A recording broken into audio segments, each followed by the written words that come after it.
나오신 여러분들을 환영하고 축복합니다. 지금도 우리 연약함을 도우시며 우리의 부족함을 채우시고 우리의 영혼을 충만케 하시는 성령 하나님을 의지하며 찬양하겠습니다. 성령이여 내 영혼을, 성령이여 내 영혼을 충만케 하소서. 내 속에 강물이 넘쳐나게. 성령이여 내 영혼을, 성령이여 내 영혼을 충만케 하소서. 내 속에 강물이 넘쳐나게. 오 성령 하나님, 날 다시 새롭게 하소서. 채우소서. 채우소서. 내 영혼을 세상으로 다니고 다시 주를 닮아가도록 채우소서. 채우소서.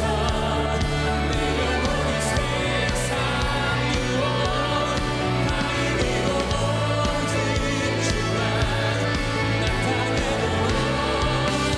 성령이여 내 영혼을, 성령이여 내 영혼을 충만케 하소서. 내 속에 강물이 넘쳐나게. 성령이여 내 영혼을 충만케 하소서. 내 속에 강물이 넘쳐나게. 성령 하나님, 성령 하나님, 날 다시 새롭게 하소서. 주소서. 성령 하나님, 채우소서. 내 영혼을 세상으로 다니고 다시 주를 닮아가도록 채우소서. 채우소서. 내 영혼을 세상으로 다니고 오직 주만 나타내도록. 자, 우리 목소리로 찬양합시다. 채우소서. 내 영혼을 세상으로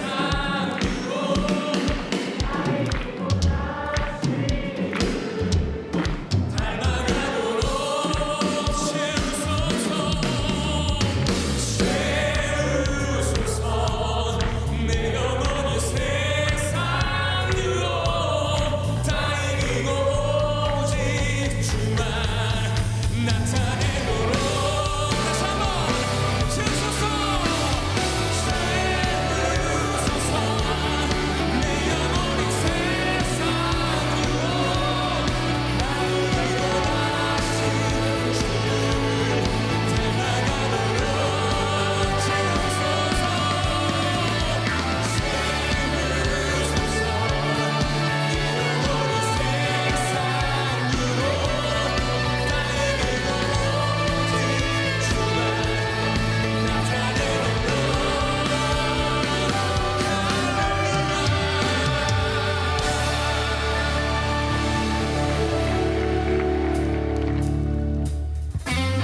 시간 다 자리에서 일어나셔서 우리 은혜의 주여 우리 온전케 하시는 주님 기억하며 찬양하겠습니다. 하나님의 은혜로, 하나님의 은혜로 있을 데 없는 자 왜 속하여 주는지 난 알 수 없. 한번 찬양할까요? 하나님의 은혜로 있을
시절 지날 때 깊은 한숨 내쉴 때 그런 풍경 보시며 단식하는 분 있네. 고와 같이 너희를 버려두지 않으리. 내가 너희와 영원히 함께하리라. 성령이 오셨네. 성령이 오셨네. 내 주에 보내신 성령이 오셨네. 우리 인생 가운데 신이 찾아오셔서 그 나라 꿈꾸게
이 아침에 주신 하나님의 말씀 같이 읽겠습니다. 구약성경 에스겔 36장 말씀입니다. 하나님의 사랑이 영원히 어떻게 우리에게 임하는가? 구약의 에스겔 선자를 통해서 주님은 우리에게 성령을 약속하셨습니다. 그 사랑이 우리에게 어떻게 임하는가? 오늘 에스겔서 36장을 통해서 한번 살펴보겠습니다. 36장 26절부터 27절 우리 두 절 말씀. 우리 성경을 찾으셨으면 성경을 높이 들고 성경서로만 낭독합니다. 이것은 내 성경입니다. 성경은 오늘 나에게 말씀하시는 하나님의 음성입니다. 하나님이 누구이시며 내가 얼마나 복되고 사랑받는 사람인지 말해줍니다. 그리고 내가 어떤 사명과 비전을 품고 살아야 할지 가르쳐 줍니다. 오늘 이 말씀 앞에 마음의 문을 엽니다. 그리고 이 시간에 선언합니다. 내 심령이 열려있는 만큼 나는 새로운 축복을 받을 것입니다. 이제 하나님의 말씀을 기꺼이 듣겠습니다. 아멘. 우리 두 절 말씀을 같이 합독하겠습니다. 시작. 또 새 영을 너희 속에 두고 새 마음을 너희에게 주되 너희 육신에서 굳은 마음을 제거하고 부드러운 마음을 줄 것이며 또 내 영을 너희 속에 두어 너희로 내 윤례를 행하게 하리니 너희가 내 규례를 지켜 행할지라. 아멘. 6월 8일 오늘 주일은 교회력으로 성령 강림 주일입니다. 사도행전 2장에 약속하신 성령을 보내주신 그날을 기념하는 것이죠. 이 날은 우리 모두에게 너무나도 소중합니다. 주께서 성령님을 우리에게 보내주시 않았다면 우리는 예수님을 구주로 믿을 수 없기 때문입니다. 성령께서 우리 안에 행하시는 일들이 너무나도 많이 있는데 그 중에 가장 으뜸은요, 우리로 하여금 예수님을 나의 구주, 나의 하나님으로 믿도록 하신다는 것. 우리 스스로는 도저히 믿을 수 없는데 우리에게 그런 믿음을 주신다. 이것이 성령께서 하시는 가장 큰 역사입니다.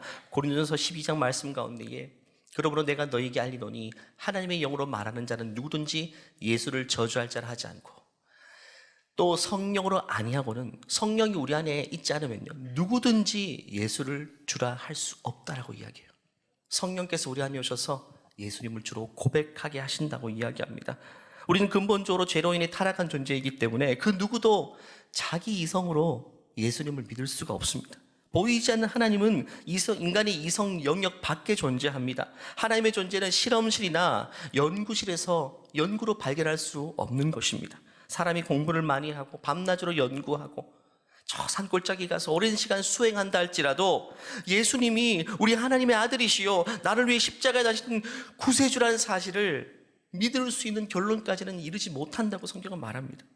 왜냐하면 우리 인생은요 죄로 인해 완전히 오염된 인생이기 때문에 그렇습니다.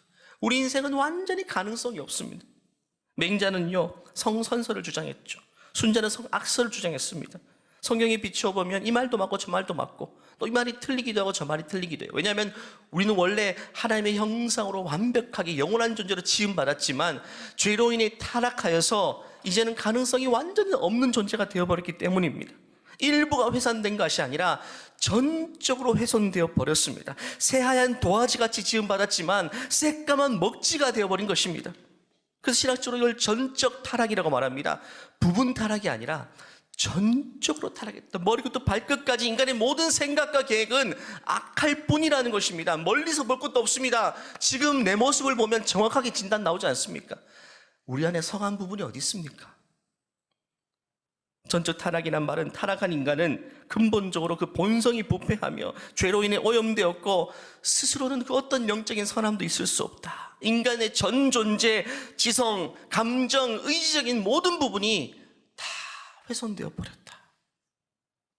스스로는 하나님을 찾을 수도 없고 볼 수도 없는 하나님과 교통할 수 없는 존재가 되었다는 것입니다. 죄로 인해 인간은 가능성 제로인 상태가 되었고 더 이상 인간의 주파수에 하나님이 잡히지 않게 된 겁니다. 아무리 노력해봤자 하나님을 감지할 수가 없어요. 저항하고 하나님의 말씀에 그래서 거부하고 마지막에는 무관심하게 되는 겁니다. 로마서 3장 이렇게 말합니다. 성경에 이렇게 기록되어 있습니다. 우리 쉬운 성경 번역 읽어볼까요? 시작. 의인은 한 사람도 없다. 깨닫는 사람도 없고 하나님을 찾는 사람도 없다. 모두가 곁길로 나가 하나같이 쓸모없게 되었다.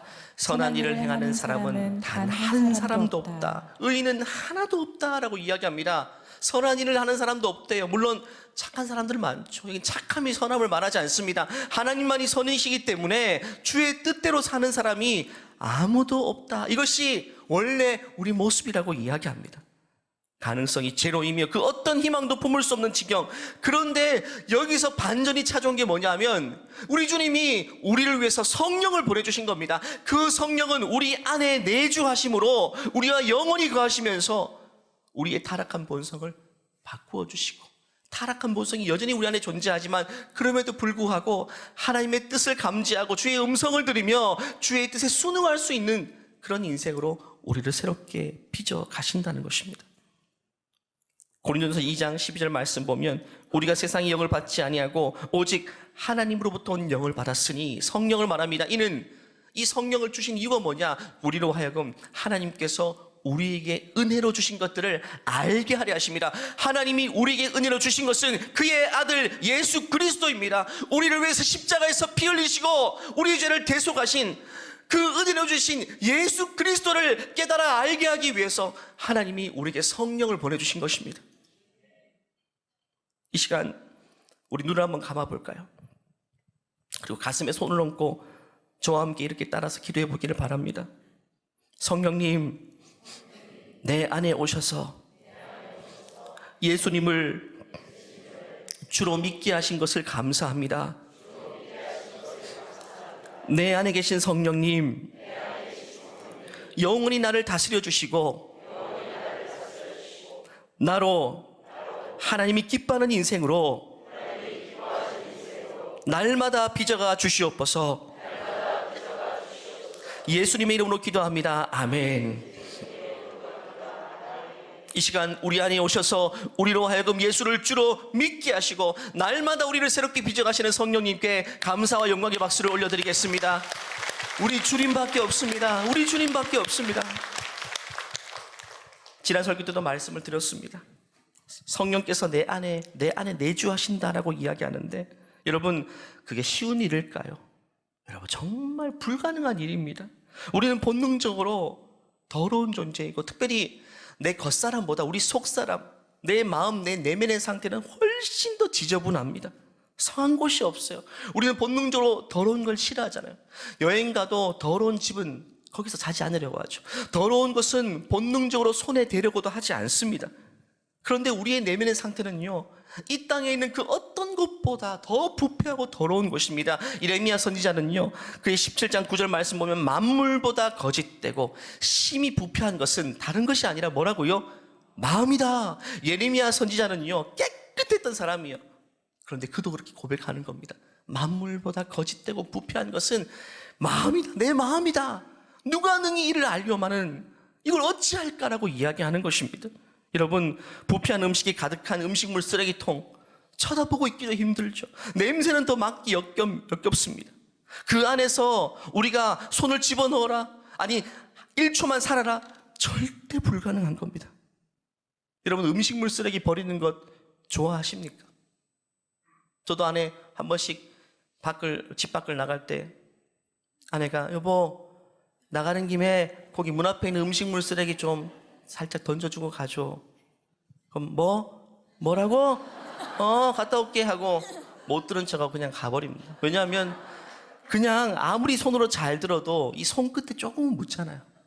그것도 싫은 거예요. 그것도 싫은 거예요. 나도 깨끗한 사람이 아니지만 오히려 이 음식물 쓰레기보다 내 내면이 훨씬 지저분한데 나는 그것도 모르고 그것도 손에 묻히기 싫은 거예요.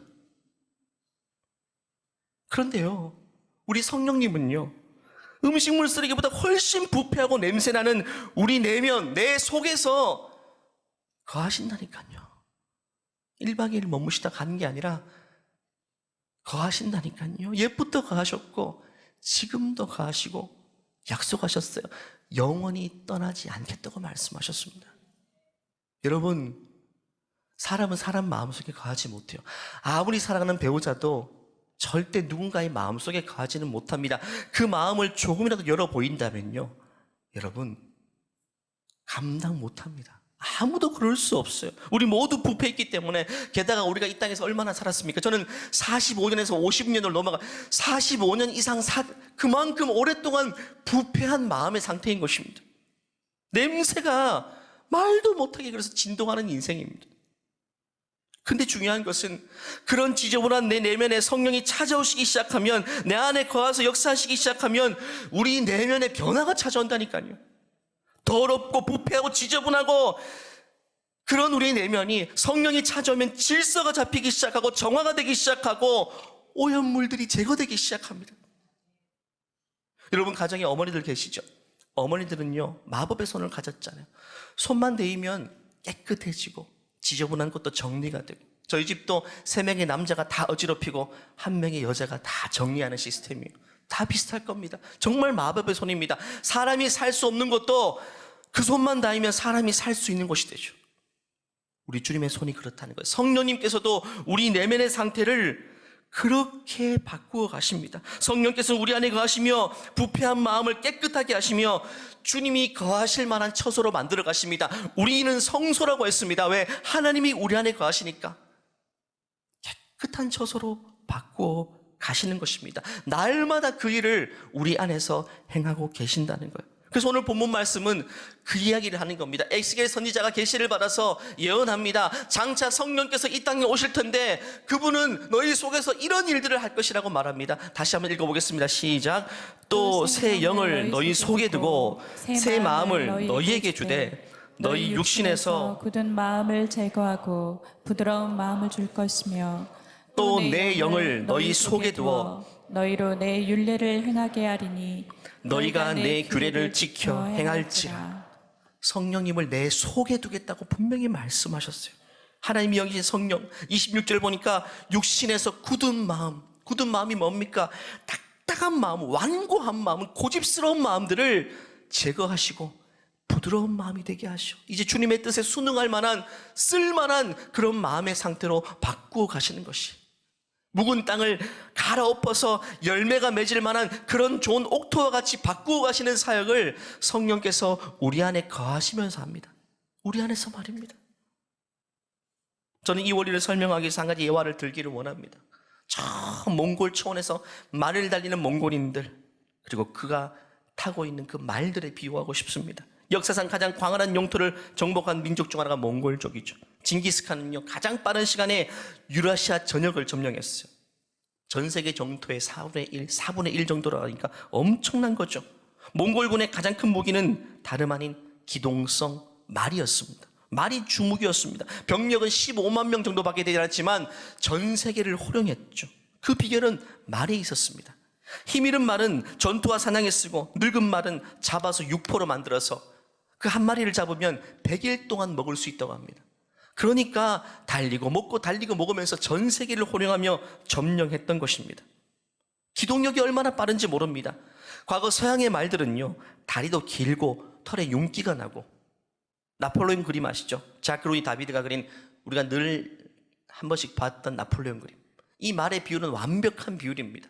털에는 윤기가 나고 근육이 있고 다리가 길고, 이건 서양 말이라고 합니다. 서양 말은 외모 중심이기 때문에 예쁘고 기품스럽게 키우려고 품종은 그렇게 개량해 왔습니다. 근데 몽골족이 탔던 말들은요, 다리가 짧습니다. 털도 거칠어요. 볼품 없어요. 그런데 기동성이 얼마나 빠른지 모릅니다. 서양의 말들은요, 다리가 길지만 20분 이상 뛰지를 못한다고 합니다. 그렇게 개량되어 버렸어요. 그런데 몽골족이 탔던 말들은요, 하루에 80에서 100km 2시간 동안 쉬지 않고 달렸다가 또 잠깐 쉬었다가 또 달릴 수 있는 기동력을 가지고 있대요. 몽골 사람들은요, 말을 타는 기술이 엄청나죠. 말과 혼연일체가 되어서 말 타면서 활을 쏘고 밥을 먹고 심지어 잠까지 잔다고 하니까. 뿐만 아니라 말을 길들이는 기술이 엄청납니다. 전쟁을 치르면서 야생에서 야생말을 포획해서 그 말들을 길들여서 군마로 만드는데 오랜 시간이 걸리지 않는데요. 야생에서 태어난 말들은요, 길들여진 말보다 운동 능력이 2-3배 이상 뛰어나다고 합니다. 그 말들을 길들여서 군마로 사용하면 누구도 이겨낼 수 없는 엄청나게 잘 달리는 말이 된 것이죠. 그래서 야생마를 군마로 훈련시키고 조련시키는 그 사람이 몽골족 안에서 최고의 능력자고 최고로 대우받는다고 합니다. 에스겔서에서 말하는 방금 읽었던 이 구절은 그 모습을 떠올리면 너무나도 잘 이해가 됩니다. 또 새 영을 주고 새 영을 너희 속에 두고 새 마음을 너에게 주되 너희 육신에서 굳은 마음 제거하고 부드러운 마음 줄 것이다. 한마디로 우리의 마음을 조련해 가신다는 거예요. 길들여 가신다는 거예요. 오늘 설교 제목이 성령께 길들여진다인데 성령께서 우리를 길들여 가시는데 마치 길길이 날뛰는 야생마 같은 우리 인생, 야생성이 타분한 우리 인생을 부드럽게 하셔서 잘 길들여 가셔서 조련해서 이제 하나님의 뜻에 온전히 순응할 수 있는 쓸만한 명마로 만들어가는 역사가 성령께서 우리 안에서 행하시는 일이라고 이야기합니다. 오랫동안 주님은 그 일을 우리에게 해오셨습니다. 주인 없이 거칠게 자란 야생마를 이제 주인이 부드럽게 순응하는 법을 배우게 해서 멋진 준마로 만들어가는 작업. 여러분 과거 읽었던 책 중에 생텍쥐페리의 어린 왕자를 기억할 겁니다. 거기 보면 사막 여우 한 마리가 등장하죠. 사막 여우가 어린 왕자와 대화를 나누는데 여러 대화를 나눕니다. 이 사막 여우는요, 어린 왕자, 이 지구 사람들이 어떻게 관계 맺는지 모르기 때문에 이 어린 왕자에게 인간에게 관계 맺는 법을 가르칩니다. 사랑, 관계, 책임이 무엇인지를 가르치는데 유명한 대사가 있죠. 어릴 때는 이게 뭔지 모르고 읽었는데 어른이 되고 또 신앙을 가지게 되니까 이 사막 여우가 했던 말들이 너무 와닿는 거예요. 처음에 이렇게 말했죠. 처음엔 아무 의미 없었던 내가, 어린 왕자에게 이야기합니다. 나를 길들이면 특별한 존재가 된다. 길들인다는 말은 관계한다는 겁니다. 네가 나를 길들여가기 시작하면 우리는 특별한 존재가 되어간다. 이게 신앙에 비추어 보면 성령께서 우리 안에 행하시는 일과 딱 매치돼요. 성령께서 우리를 길들여가게 되면 우리의 존재는요, 이제는 특별한 존재로 하나님 앞에 쓰임받게 되는 거예요. 이 또 사막 여우는 또 이렇게 말합니다. 너는 매일 같은 시간에 와야 해. 그래야 내가 너를 기다리며 기뻐할 수 있어. 길들인다는 것은요, 일회성으로 되는 것이 아니라 오랜 기간 늘 만나고 교제하고 관계 맺는 것을 통해서 가능하다는 거예요. 성령께서는요, 우리를 한 번에 변화시키지 않습니다. 그렇게 할 수도 없고요. 날마다 우리 안에 아예 거하셔서 상주하시면서 우리의 본성을 계속해서 바꾸어 가십니다. 또 사막여우는 이렇게 말했어요. 내가 나를 길들이면 나는 너에게 유일한 여우가 될 거야. 길들이지 않으면 너와 나는 아무 관계가 없지만 네가 나를 길들이지 않으면 우리 관계는 아무것도 아니야. 수천 수만 마리의 여우 중에 나는 한 마리일 뿐이지만 네가 나를 길들여가기 시작하면 나는 너에게 유일한 여우가 되는 거야. 너무 통찰력 있죠. 너무 깊이 있는 말입니다. 우리가 성령께 길들여지기 시작하면 우리는 유일한 존재가 됩니다. 수많은 사람 중에 하나가 아닙니다. 우리는 절대적인 존재입니다. 절대적인, 주님 앞에 절대적인 존재가 되는 거예요. 그리고 마지막에 또 이렇게 말합니다. 너는 내가 길들인 것에 대해 책임이 있어. 만약에 관계 맺고 길들여 간다면 이제는 내가 책임지는 거라는 거예요. 책임지는 거다. 성령이 우리 안에 오시니 똑같습니다. 우리를 책임지시기 온, 우리를 잘 길들여서 어디 써먹기 위해서 그런 게 아니라 우리 인생을 책임지는 자로서, 우리 인생을 책임지는 자로서 우리 안에서 내주하시면서 영원토록 우리를 그렇게 바꾸어 가시는 것입니다. 여러분, 우리 인생 누가 감당하겠습니까? 우리 인생 아무도 감당 못해요. 나도 내 인생 포기할 때가 있잖아요. 결국에는 사람이 내 인생이 역겨워서 다 떠나가고 결국에는 우리 혼자 남을 수도 있어요. 우리 인생은 냄새나는 인생입니다. 사람도 사람을 감당하지 못해 포기하고 처음에는 사랑한다 했다가 마음을 돌이키죠. 왜냐하면 감당할 수 없으니까, 지겨우니까, 안 변하니까, 포기하고 싶으니까. 그런데 우리 성령님은요, 유일하게 우리를 포기하지 않는 분입니다. 여러분, 우리 안에 오셔서 영원히 너를 떠나지 않겠다고 분명히 약속하셨고, 실제로 여러분 길길이 변하지 않고 야생성이 다분한 그런 우리를 향해서, 여전히 냄새나는 우리를 향해서 참고 인내하시면서 여전히 우리를 변화시키는 그 일을 지금도 행하고 계시다는 사실입니다. 우린 그 사실을 잊어서는 안 된다는 것입니다. 여러분, 야생에서 자유롭게 뛰어다니는 말 한마리를 상상해 보십시오. 근사해 보이죠. 아름다워 보이고 낭만적이 보이죠. 근데 여러분, 그렇지 않습니다. 주인이 없다는 것은요, 자기 인생 자기가 책임져야 된다는 말입니다. 아무도 보호해 주지도 않고 아무도 책임져 주지 않는 제일 불쌍한 존재가 야생마 같은 인생입니다. 양도 마찬가지입니다. 야생에서 자라는 양이 제일 불쌍해요. 우리 인생도 마찬가지입니다. 내가 내 인생의 주인이 되어서 혼자서 길길이 자유롭게 날뛰는 인생이 어쩌면 자유로워 보이지만 제일 불쌍한 인생입니다. 여러분, 주일날 교회 올 때마다 한 번씩 그렇게 생각하지 않습니까? 야, 주일날 교회 오지 않고 자유로운 인생이 부럽다. 여행도 마음대로 가고 주일도 편하게 늦잠 잘 수 있고 자유로워 보이죠? 여러분, 자유롭지 않습니다. 주인이 없는 인생입니다. 내가 자신의 주인 된 인생입니다. 그런 인생은요, 아무도 책임져 주지 않습니다. 인생의 말년에 여러분, 어떤 느낌이 들까요? 내가 지금까지 내 인생 책임져 주고 왔는데 이제는 나이가 먹고 병들어서 이제는 어떤 약도 들지 않고 이제는 마지막 날만 기다려야 되는 가만히 누워있는 상황에서 그때도 자기가 자기 인생 책임질 수 있습니까? 어떻게 책임지려고요? 아닙니다, 여러분. 주인이 있어야 되는 거예요.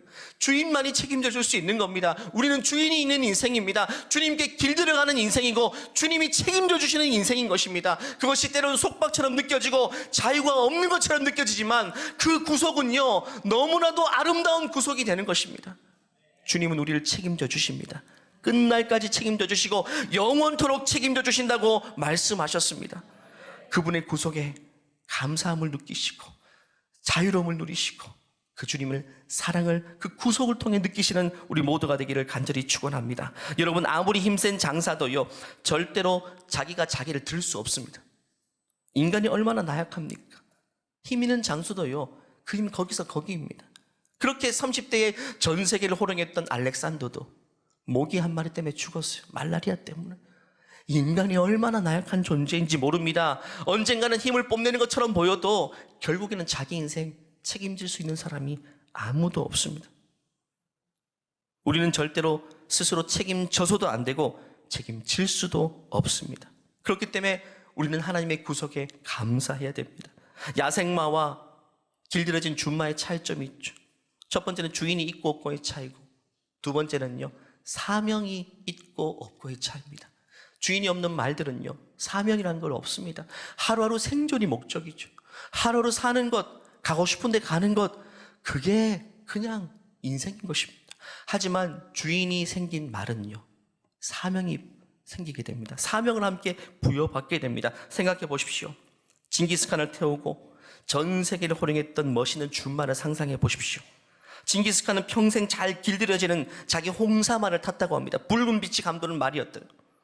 징기스칸과 함께 수많은 전쟁의 선봉으로 달렸던, 그를 태우고 수많은 전장의 선봉에 서서 전 세계를 호령하였던, 그와 함께 꿈도 꾸고 그와 함께 위대한 사명에 동참했던 그 말의 입장에 생각해 보십시오.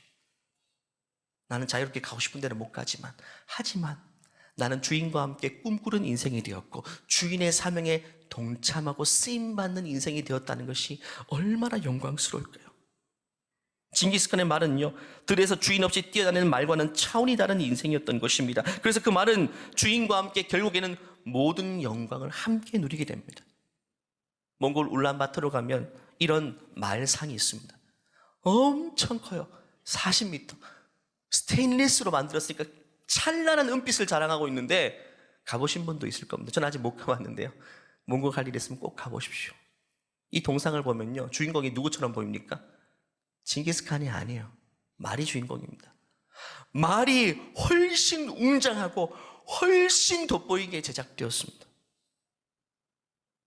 이런 몽골은요, 말이 죽으면 가장 높은 언덕에 유골을 안치한다고 합니다. 주인과 함께 한평생 사명의 길을 걸어가며 함께 땀 흘리며 함께 고생하고 생사고록을 보낸 이 말에 대한 예우입니다. 높은 언덕에서 한평생 주인과 함께 뛰어다녔던 초원을 보고 앞으로도 그의 꿈이 이루어지는 것들을 죽어서도 보라는 의미를 가지고 있습니다. 사랑하는 여러분, 이것이 바로 부름받은, 사명자로 부름받은 저와 여러분의 인생입니다. 우리가 예수님을 인생의 참 목자요, 참 주인으로 모시고 내주하시는 성령을 의지하며 살아가는 우리 인생은요, 주인과 함께 때로는 내가 뜻하지 않은 인생 가운데 놓여질 때도 있지만 하지만 주인과 함께 사명에 동참하고 결국에는 주인과 함께 영광에 참여하는 자리로 부름받은 복된 인생인 것입니다. 로마서 8장 17절을 그렇게 이야기합니다. 같이 읽겠습니다. 자녀이면 또한 상속자, 곧 하나님의 상속자요 그리스도와 함께한 상속자니 우리가 그와 함께 영광을 받기 위하여 고난도 함께 받아야 할 것이다. 생각하건대 현재의 고난은 장차 우리에게 나타날 영광과 비교할 수 없다.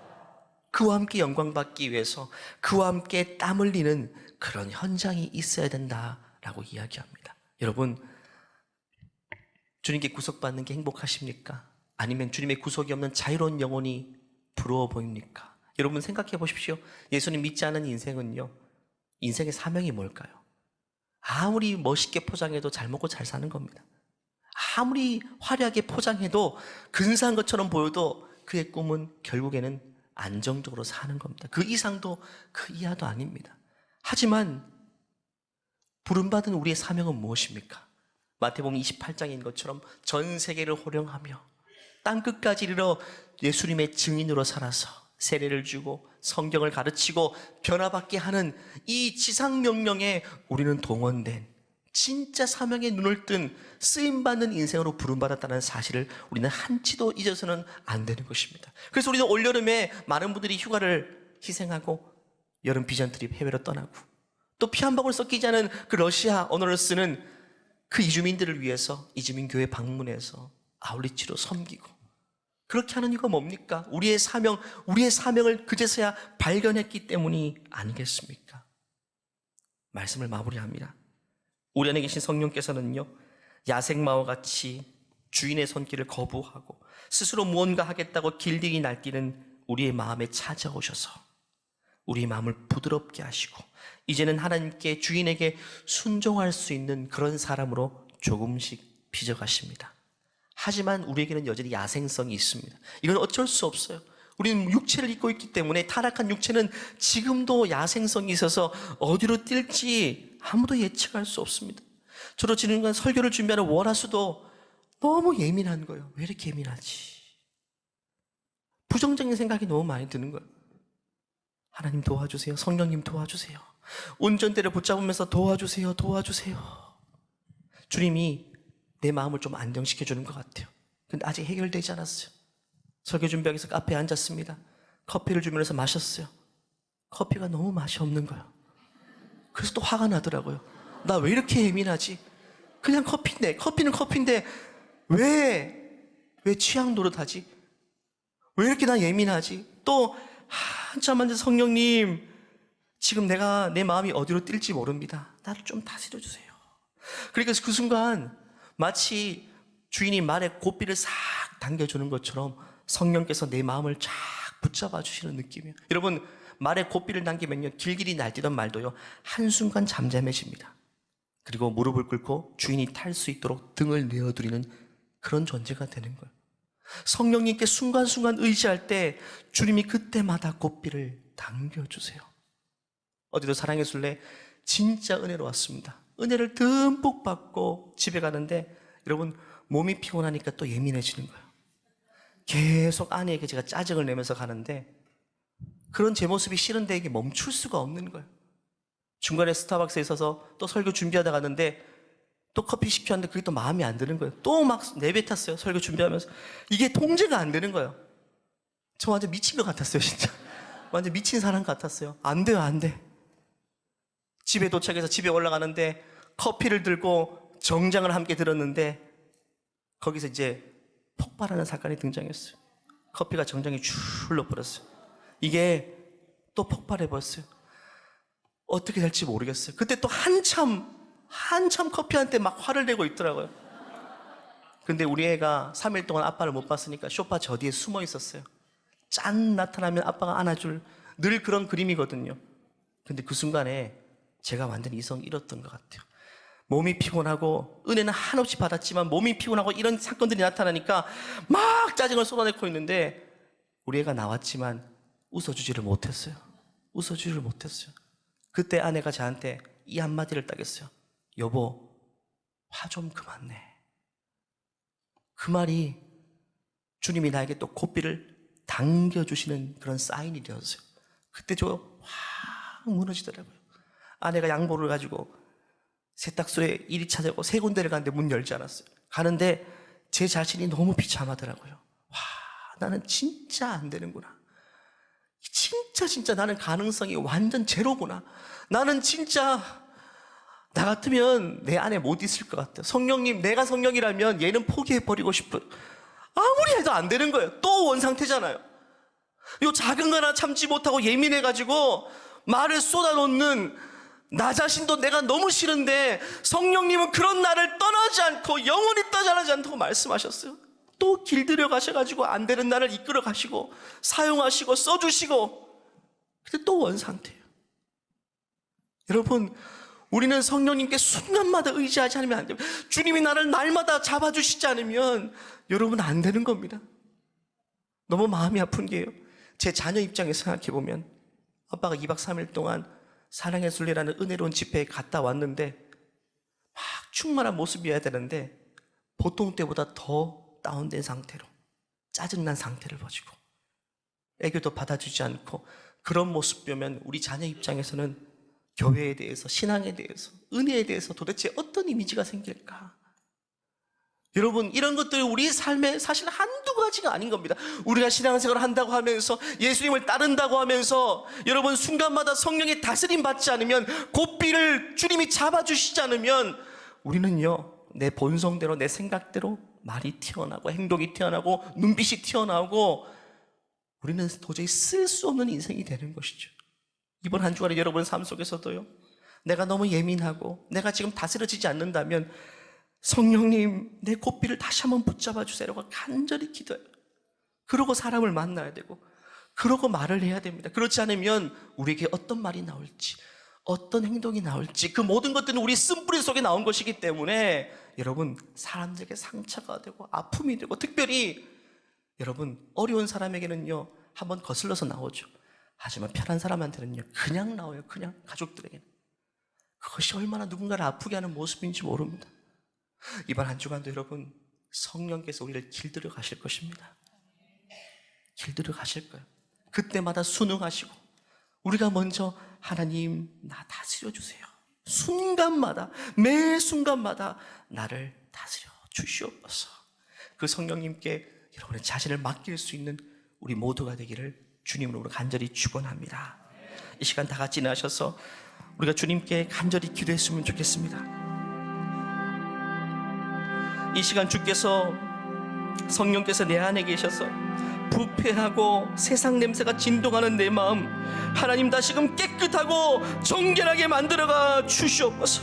그리고 길들여지지 않는 내 악한 본성을 성령께서 고삐를 잡아주셔서 나 자신을 위해서 향방 없이 달리기만 했던 그런 인생 그대로 내버려두지 마시고 주께서 이끄시는 곳을 향해서 사명을 다하기 위해서 쓰임받는 그런 하루하루의 인생이 될 수 있도록 주님 나를 붙잡아 주시옵소서. 주여 한번 외치고 기도하겠습니다. 주여. 주님이 아니면 안 됩니다. 하나님, 우리를 이 모습 그대로 내버려두지 않으시고 내 안에 성령께서 내주하셔서 날마다 우리를 새로운 사람으로 빚어가 주셔서 감사합니다.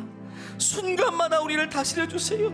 주님이 내 고삐를 당겨주시지 않으면 우리 인생이 어디로 뛸지 모르는 인생입니다. 어떤 말로, 어떤 표정으로, 어떤 행동으로 상처 주고 아픔을 주고 악한 영향력을 쏟아내는 인생인지 모릅니다. 주님, 순간마다 내 인생의 고삐를 붙잡아 주셔서 주인 되신 하나님께 철저하게 순응하고 내 꿈이 아닌 주인의 꿈을 이루어드리는 주님께 쓰임받는 명마로 사용될 수 있도록 우리 모두 축복하여 주시옵소서. 감사드리오며 거룩하신 예수님의 이름으로 기도하옵나이다. 아멘. 우리 안에 오셔서 우리를 날마다 새롭게 길들여 가시는 우리 하나님께 영광의 박수 올려드리겠습니다.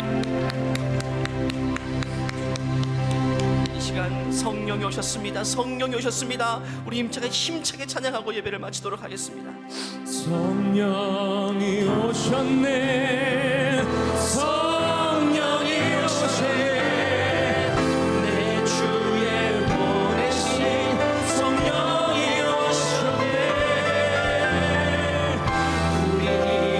가운데 신이 찾아오셨네.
주님, 주님께 영광의 박수를 드리겠습니다. 주님, 나를 채워주시고 나를 살펴주시고 나를 날마다 새롭게 빚어가 주시옵소서.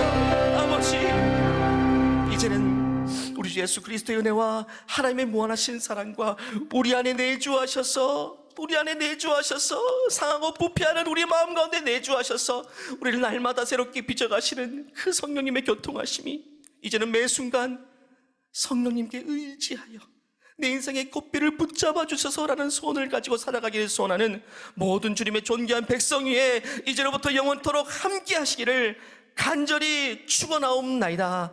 아멘.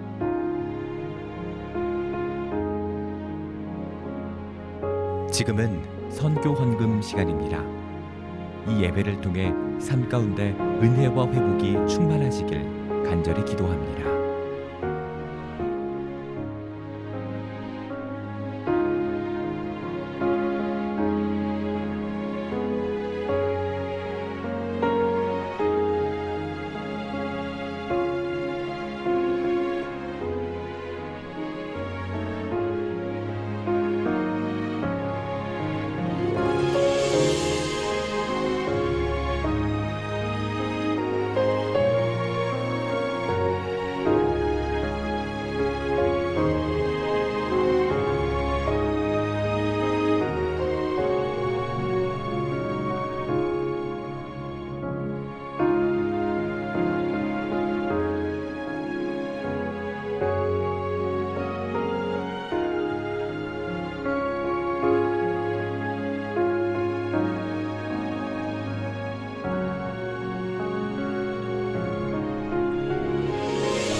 GOD Good TV